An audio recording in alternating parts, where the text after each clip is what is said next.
이제 오늘 헤레베르 교리문답 25주일부터 우리 30주일까지는요 성례에 대한 내용을 다루게 됩니다. 그래서 크게는 두 가지를 우리가 함께 배우게 될 텐데, 하나는 거룩한 세례에 관한 부분이고 다른 하나는 성만찬에 대한 그런 부분입니다. 먼저 오늘은 바로 65답으로 들어가 보면 좋겠습니다. 65문답입니다. 그리스도 안에서 그의 모든 복을 공유하는 것은 오직 믿음으로 가능하다고 고백합니다. 그렇다면 그 믿음은 어디서 오는 것입니까? 성령께서 거룩한 복음의 설교를 통하여 우리 마음의 믿음을 창조하시며 거룩한 성례를 사용하시어 그 믿음을 확증하십니다. 아멘. 네. 우리가 지난 2주일 동안요 믿음으로 의롭다 하심을 얻는다는 그 복음의 핵심을 다시 한 번 더 다루었는데, 그렇다면 그 믿음이 어디서 오는 것인가를 65문답에서는 묻고 답하고 있습니다. 오직 믿음으로 우리가 그 예수님 안에서 그분의 모든 복을 공유하게 되고 그 복에 동참하고 복을 누리게 되는데, 이 믿음은 성령으로부터 오는 것입니다. 이게 성령으로부터 온다는 말은 성령께서 주신다는 말이고, 성령 안에서부터 시작된다는 그런 의미입니다. 성령께서 우리에게 믿음을 주시는데, 그렇다면 믿음을 주시기 위해서 사용하시는 수단들이 있어요. 이 수단들을 우리가 잘 봐야 됩니다. 성령께서 사용하시는 다양한 신앙의 방편과 그 수단들을 말하지 않고 성령으로부터 직접 받는 어떤 주관적인 차원만 강조하다 보면 우리가 신비주의적인 신앙에 빠지기 쉽습니다. 성령은 우리에게 직접 그분의 뜻과 하나님의 마음과 그 생각을 계시하시기도 하지만, 우리에게 신앙의 방편과 수단들을 통해서 그렇게 일하시는데, 그것이 아니라 직접 성령으로부터 뭘 받고 듣는다라고 할 때 이 신비주의적 신앙에 빠지기 쉽다는 거예요.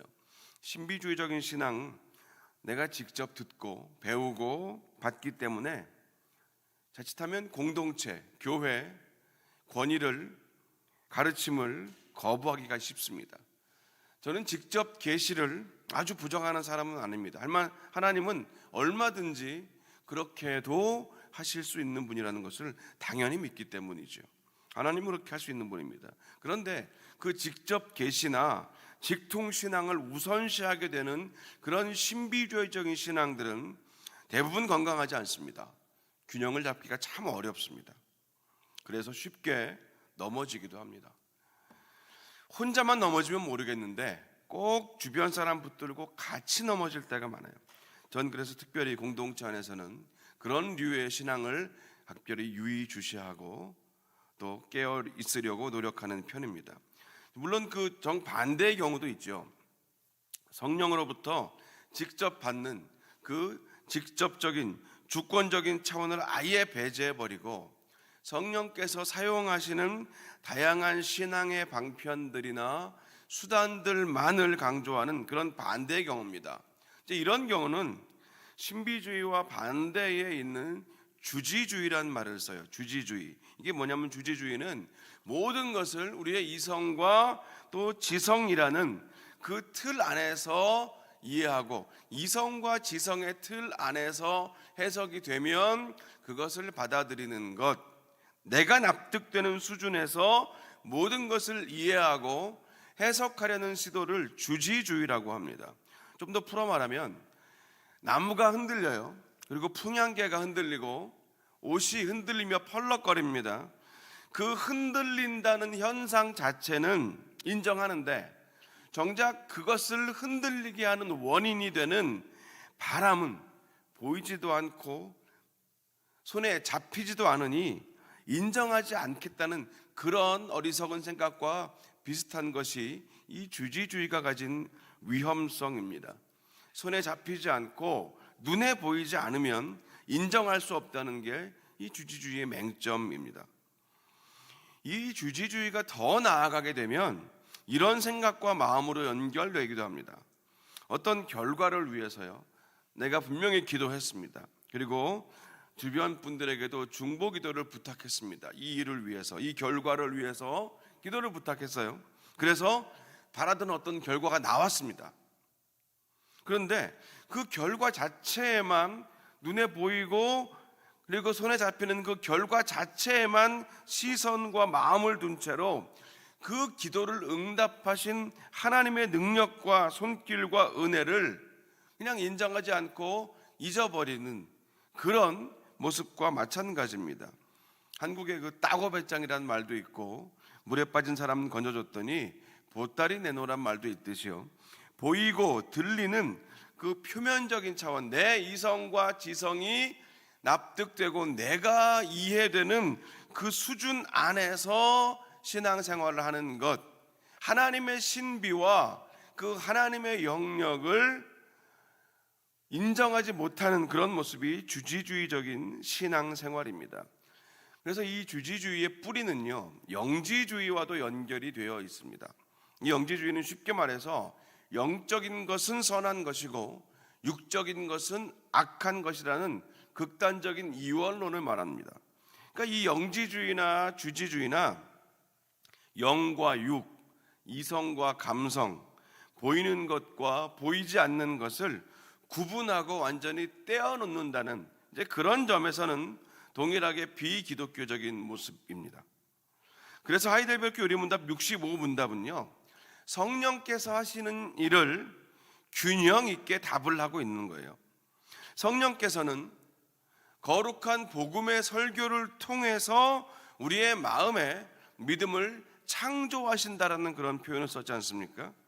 여기서 그 영어 프로듀스를 번역본에서는 성령께서 창조하신다고 좀 넓게 풀어서 그렇게 번역한 이유가 있습니다. 창조는 무에서 유를 만드는 거죠. 그래서 순수한 의미에서의 창조는 신적인 영역입니다. 하나님의 일이에요. 신적인 사역입니다. 하나님만이 하시는 일이 창조입니다. 우리 안에 있는, 내가 가지고 있는, 또 내가 이룬, 또 내가 애써서 따내고 있는 그 어떤 것, 그 믿음과 비슷한 그 무엇을 성령께서 강화시키시고 극대화시키셔서 우리가 믿게 된 것이 아니라는 겁니다. 우리 안에는 믿음이 전혀 없었어요. 아예 무였습니다. 근데 성령께서 우리 안에 믿음을 주셨다는 것, 그래서 창조라는 단어를 쓴 겁니다. 아예 없는 상태에서 만들었다는 것. 이게 우리가 요즘 토요일 아침만 다뤄왔던 것, 우리의 의가 무엇인가, 우리의 구원을 위하여, 하나님께 의롭다 하심을 받기 위하여 우리가 할 수 있는 것은 무엇인가, 우리의 의가 있는가, 전혀 없다라고 계속 반복해서 말하고 있는 것과 연결되는 지점입니다. 여기서 에베소서 2장 14절 5절 그리고 고린도전서 12장 3절을 함께 읽어봅니다. 긍휼이 풍성하신 하나님이 우리를 사랑하신 그 큰 사랑을 인하여 허물로 죽은 우리를 그리스도와 함께 살리셨고 너희는 은혜로 구원을 받은 것이라. 그러므로 내가 너희에게 알리노니 하나님의 영으로 말하는 자는 누구든지 예수를 저주할 자라 하지 아니하고 또 성령으로 아니하고는 누구든지 예수를 주시라 할 수 없느니라. 아멘.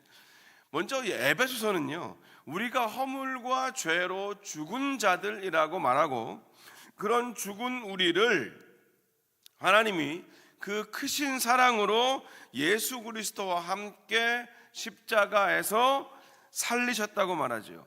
죽었다는 것은 아무것도 할 수 없는 상태라는 것입니다.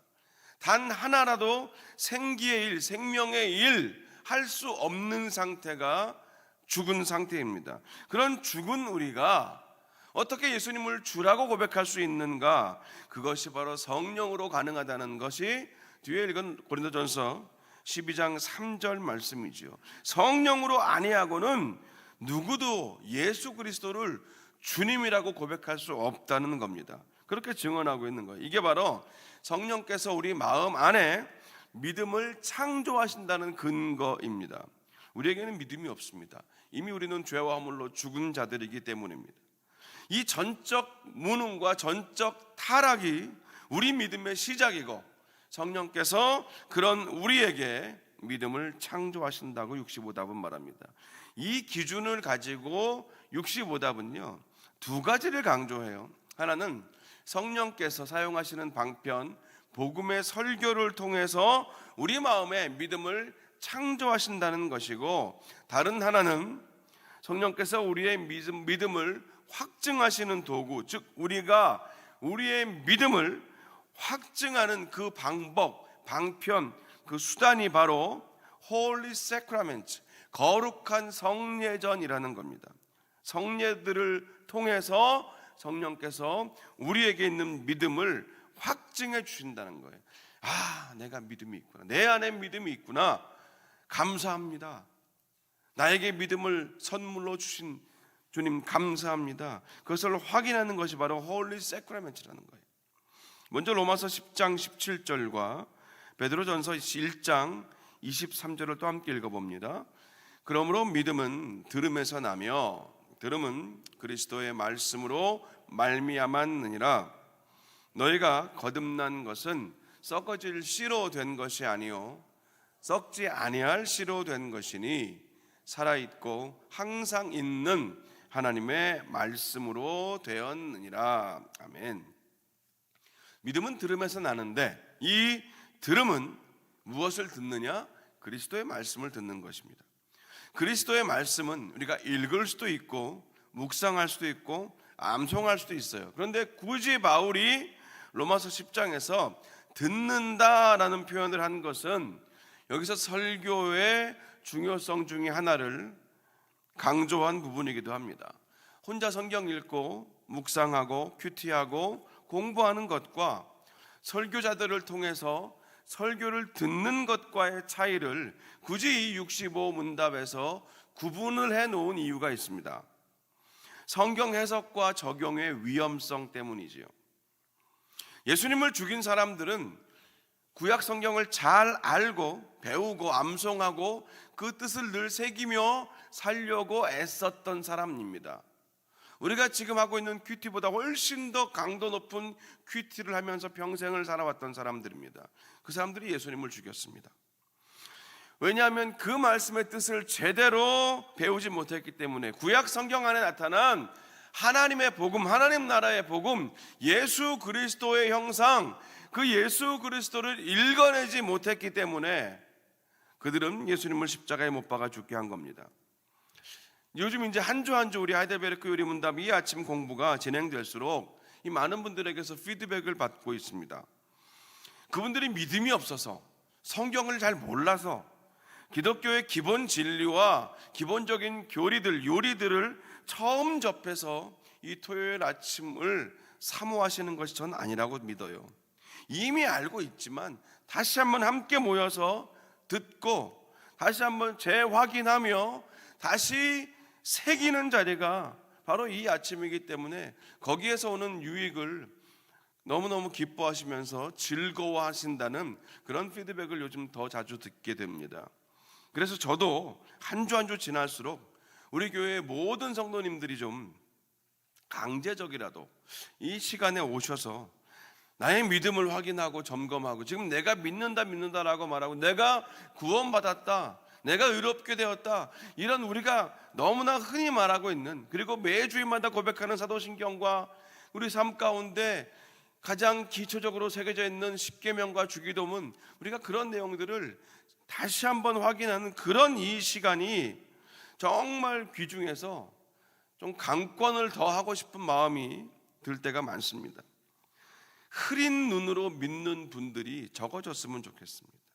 개인적인 목적이나 이유, 어떤 의도를 가지고 예배에 참석하거나 의도를 가지고 주님 앞에 나오는 그런 수준에서 교회를 다니는 것, 그 숫자들이 점점 줄었으면 좋겠어요. 물론 설교자도 그만큼의 부담과 무게를 가지고 잘 준비하고 흐트러짐 없이 전해야 할 것입니다.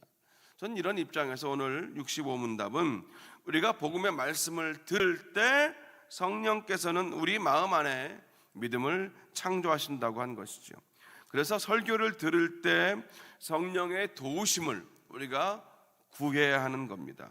성령께서 전하는 자의 입과 듣는 자의 귀를 열어주시고 바르게 전하고 바르게 듣게 하시는 것이죠. 설교를 통해서 죽었던 믿음이 살아나는 그 창조의 역사가 때마다 나타나기를 우리가 성령께 구해야 하는 겁니다. 왜냐하면 오늘 우리가 확인한 것처럼 설교를 통해서 복음의 강론, 복음의 설교를 통해서 성령께서 일하시기 때문입니다. 요한복음 3장 5절과 고린도전서 10장 16절을 한 번 더 함께 읽어보겠습니다. 예수께서 대답하시되 진실로 진실로 내게 이르노니 사람이 물과 성령으로 나지 아니하면 하나님의 나라에 들어갈 수 없느니라. 우리가 축복하는 바 축복의 자는 그리스도의 피에 참여함이 아니며 우리가 떼는 떡은 그리스도의 몸에 참여함이 아니냐. 아멘. 이 말씀들이 비추는 자리도 동일하다는 거예요. 우리의 믿음이 확증되고 검증되는 것이 바로 물과 성령으로 거듭나는 일, 즉 세례라고 예수님이 직접 말씀해 주셨고, 떡과 잔을 통하여 예수님의 몸과 피에 참여하는 것을, 그 성찬 예식을 통해서 우리는 우리의 믿음을 지속적으로 반복적으로 확인하고 돌아보게 되는 것입니다. 이 거룩한 성례를 성령께서 사용하신다는 거예요.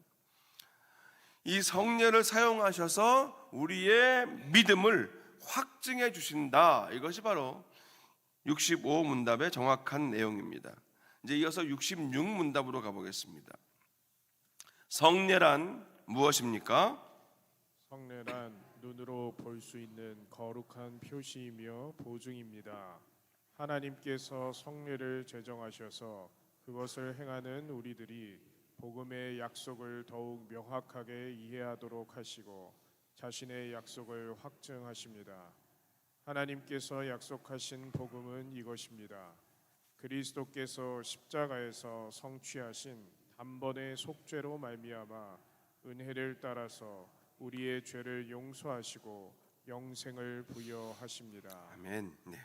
이제 본격적으로 성례에 대한 내용이 나오기 시작합니다. 먼저 66문답은 성례가 무엇인가를 묻고 답하지요. 성례는 쉽게 말해서 눈으로 볼 수 있는 거룩한 표시이며 보증이다라는 겁니다. 눈으로 볼 수 있는 거룩한 표시이며 보증이다. 우리가 길을 찾아가더라도요, 누군가에게 물었는데 그냥 어디로 어떻게 가면 뭐가 나오고 그거를 지나면 저거가 나와서 거기로 갈 수 있어, 이렇게 말을 듣고 그 길을 찾아가는 것과 가는 중간중간에 정확히 새겨져 있는 표시판과 이정표들을 보고 따라가는 것, 그것의 차이와 같습니다. 성례는요, 하나님의 거룩하심으로 향하게 하는 표시입니다. 거룩한 백성으로 살게 하는 거룩한 표시입니다. 그 표시는 정확하고 틀림이 없어요. 변하지 않기 때문에 이 성례는 확실한 보장, 보증이 된다는 겁니다. 그 표시를 따라가기만 하면 정확하다는 말이죠. 성례를 통하여 가는 목적지가 두 개가 있다고 오늘 이 66답의 앞부분에서는 말하고 있는 겁니다. 이것을 하나님이 성례를 만드신 목적, 이유라고 설명을 하는데, 하나님이 성례를 제정하신 이유 두 가지입니다. 하나는 성례를 행하는 우리들이 이 성례를 행할 때마다 하나님이 약속하신 복음의 약속을 명확하게 이해하기 위해서이고, 다른 하나는 성례를 통해서 하나님 자신의 약속을 확증해 주시기 위해서입니다. 그래서 성례의 목적은 복음의 약속과 하나님의 약속의 확증이 되는 거예요. 복음의 약속을 이해하고 하나님의 약속이 확증되기 위해서 성례를 주셨다라는 겁니다. 그럼 하나님이 약속하신 복음, 즉 복음의 약속이 뭡니까? 66문답의 하반절이 그것을 설명합니다.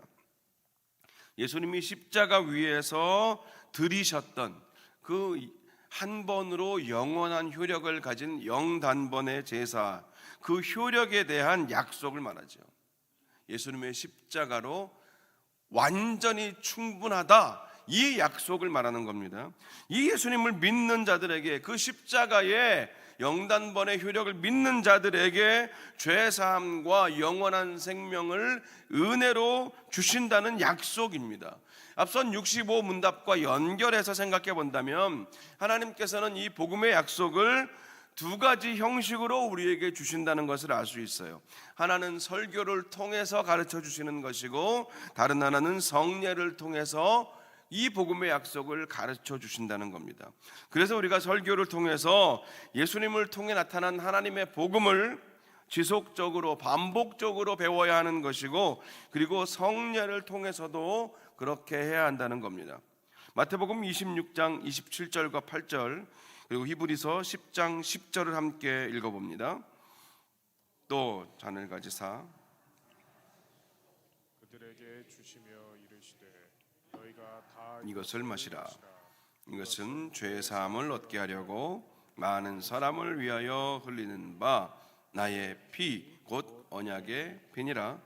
이 뜻을 따라 예수 그리스도의 몸을 단번에 들이심으로 말미암아 우리가 거룩함을 얻었노라. 아멘.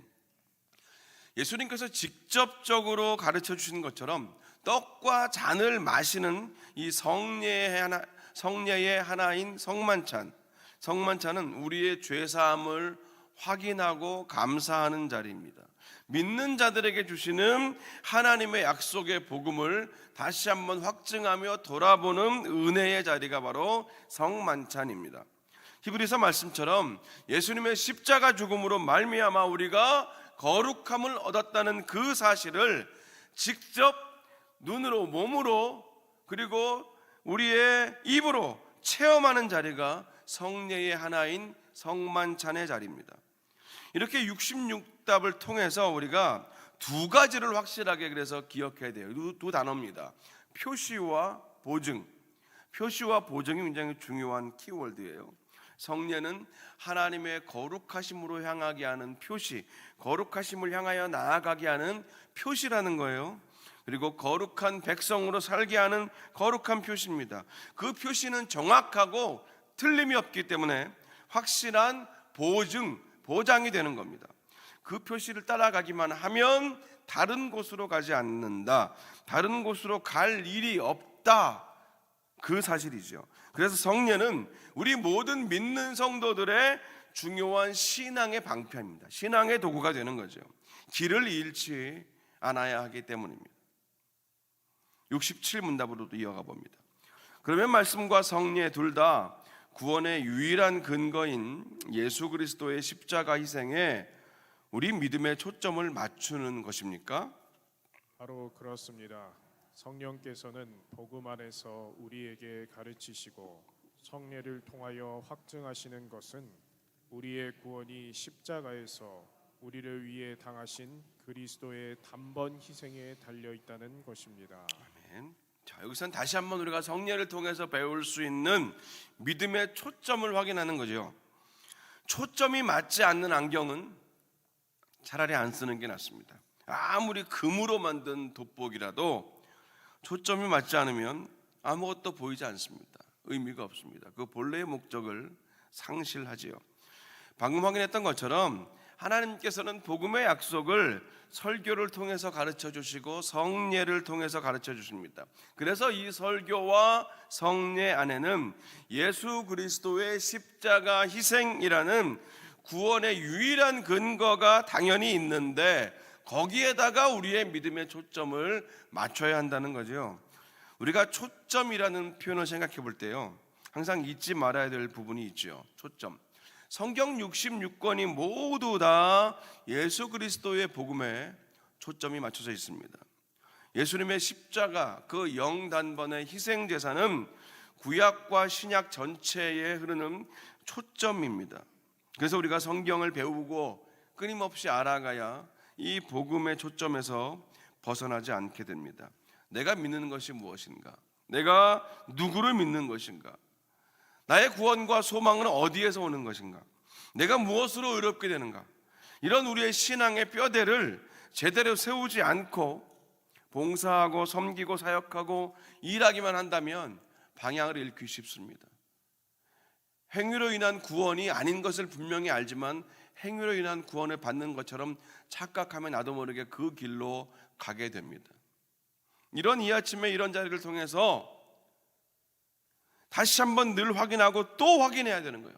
십자가 복음을 중심으로 생각하고 말하고 결정하고 움직이는 사람들이 그리스도인들인데, 무늬만 포장만 그리스도인들이 너무 많은 시대를 우리가 살고 있어서 더더욱 필요를 느끼게 되는 겁니다.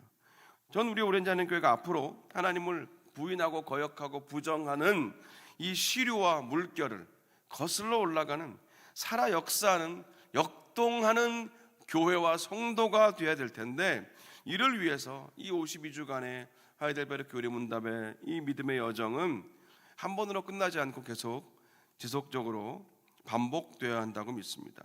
초창기 우리 CRC 교회들처럼요, 지금도 CRC 미국 교회들은 매주일 주일 낮 설교건 아니면 주일 오후 아니면 주종 설교건 일주일에 한 번 공예배는 반드시 이 하이델베르크 교리 문답을 다루고 1년 52주 내내 해서 내년 되면 다른 것 하는 게 아니라 똑같은 걸 또 다시 1주부터 그렇게 몇 년, 몇십 년을 신앙생활을 하십니다. 물론 저는 이제 그렇게까지 매년 할 마음은 없는데요, 하지만 지속적으로 우리가 기회가 될 때마다 다시 또 이 하이델베르크 교리 문답을 반복하고 확인하는 것은 우리의 믿음을 위해서 꼭 필요하다는 생각을 더 갖게 되고 있습니다. 다시 돌아와서 오늘 67문답은요, 성령의 인도하심과 능력 안에서 설교와 성례를 통해서 우리가 복음을 배우고 그리고 복음을 확신하고 십자가만으로 충분한 우리의 구원을 의지하게 된다는 것을 말합니다. 설교와 성례를 통해서 우리가 오늘 계속 확인하고 있는데, 이 두 가지 신앙의 방편의 공통점이 복음이라는 것을 반드시 기억해야 합니다. 이제 마지막 68문답으로 가봅니다. 그리스도께서는 신약 성경에서 몇 가지의 성례를 제정하셨습니까? 두 가지, 즉 세례와 성만찬입니다. 네, 오늘의 마지막 문답은요, 예수님께서 신약에서 제정해 주신, 직접 만들어 주신, 직접 선포하시고 선포해 주신 그 성례의 종류가 무엇인가를 아주 간단하게 묻고 답하고 있습니다. 이제 앞으로 자세하게 성례를 더 배우겠지만 68문답에서도 중요한 포인트가 있어요. 성례의 기준입니다. 기준. 우리가 교회 안에서 성례라고 부르는 것은 오직 예수님께서 신약 성경에서 제정해 주신 세례와 성만찬만 우리는 이 홀리 세크라멘트, 성례라고 그렇게 인정을 하고 지키고 있습니다. 우리가 따르는 성례는 예수님께서 신약에서 제정해 주신 이 두 가지뿐입니다. 하지만 지금도 로마 가톨릭은 이 두 가지만으로는 충분하지 않다고 여기면서 7성례, 7가지의 성례를 주장하지요. 그렇게 지키고 있습니다. 영세, 성체성사, 견진성사, 고해성사, 결혼성사, 성품성사와 종유성사까지 이렇게 7가지인데, 우리는 예수님이 직접 제정해 주신 성경 안에 있는 세례와 성만찬만 성례로 지키는 겁니다. 물론 구약에도 성례가 있어요. 구약에서는요, 하나님께서 제정해 주신 할례와 유월절이라는 이 두 가지 성례가 있었습니다. 할례와 유월절. 근데 예수님께서는 그것들을 세례와 성만찬으로 완성시켜 주시는 거예요. 할례와 유월절이 세례와 성만찬으로 완성되었습니다. 유대인들이 그렇게도 주장하는 육체의 할례는 물과 성령으로 거듭받는 세례로 완성이 되었고, 출애굽 당시에 어느 집이든지 어린 양의 피를 문설주에 바른 집은 죽음의 사자가 건너뛰었던 그 패스오버, 유월절, 구원 역사를 기념하는 그 예식은요, 그 성례는 누구든지 예수님의 십자가 보혈을 믿는 자들은 심판을 받지 않고 구원을 얻을 것을 상징하고 기념하고 가시적으로 확인하고 있는 성만찬으로 완성이 되었습니다. 할례와 유월절이 세례와 성만찬으로 예수님을 통하여 완성되었다는 것, 굉장히 중요한 부분이죠. 자, 구약의 두 가지 성례들도 모두 피가 있습니다. 할례할 때도 피를 흘렸고요, 그죠? 유월절에도 어린 양의 피를 발랐습니다. 이 두 가지 피들은 모두 예수님을 예표하죠. 예수 그리스도의 보혈을 상징하고 예표하는 겁니다. 근데 신약에서 예수님이 제정해 주신 이 두 개의 성례들은 피가 없어요. 왜냐? 이미 예수님께서 십자가에서 영단번의 희생 제사로 필요한 모든 피를 다 흘려주셨기, 다 쏟아 부어주셨기 때문입니다.